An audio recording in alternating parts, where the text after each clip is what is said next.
నమస్తే అందరికీ. ఇన్ఫ్రా రంగంలో ప్రాముఖ్యత పొందిన రాయిట్స్ లిమిటెడ్ కి సంబంధించిన కొన్ని కీలక అప్డేట్స్ చూద్దాం. జింబాబ్వే, మొజాంబిక్, బొత్స్వానా దేశాలకు 30.8 కోట్ల రూపాయలు విలువైన రైల్వే లోకోమోటివ్ ఎగుమతి ఒప్పందం. తుమకూరు స్టేషన్ రీడెవలప్మెంట్ కోసం ఇండియన్ రైల్వేస్ నుండి జెవి లేఖ అందింది. గయానా ప్రభుత్వంతో భారీ ఆర్డర్ వచ్చింది. శ్రీ సిమెంట్ తో రైలు ఇన్ఫ్రా అభివృద్ధికి సంతకం జరిగింది. ఇతర అప్డేట్స్ ₹2.65 ఫైనల్ డివిడెండ్ ప్రకటించారు. కొత్త ఇండిపెండెంట్ డైరెక్టర్ నియామకం జరిగింది. స్టాక్ పెర్ఫార్మెన్స్ జూలైలో స్టాక్ 7% పెరిగింది. ట్రేడింగ్ రేంజ్ ₹295 నుండి ₹299.80. టెక్నికల్ గా బ్రేక్అవుట్ చూపించింది. షార్ట్ టర్మ్ టార్గెట్ ₹325 అంటున్నారు అనలిస్టులు.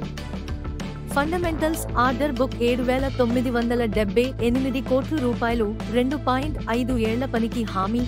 FY25 రెవెన్యూ ₹1,800 కోట్ల, నికర లాభం ₹350 కోట్ల.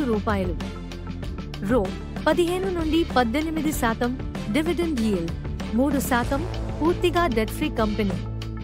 Q4లో రెవెన్యూ 4.3% తగ్గింది. ప్రాజెక్ట్ డిలేలు, మార్జిన్ ప్రెషర్ ఉన్నాయి.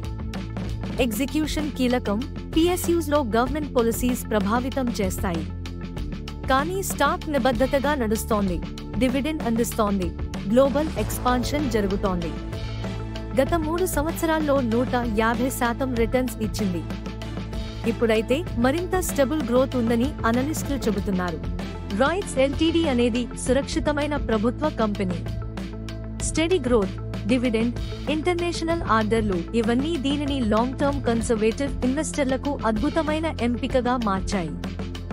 ఇంకా ఇలాంటివి తెలుసుకోవాలంటే మా ఛానల్ స్టాక్ మార్కెట్ విస్పరర్స్ ను సబ్స్క్రైబ్ చేయండి. లైక్ మరియు షేర్ చేయండి.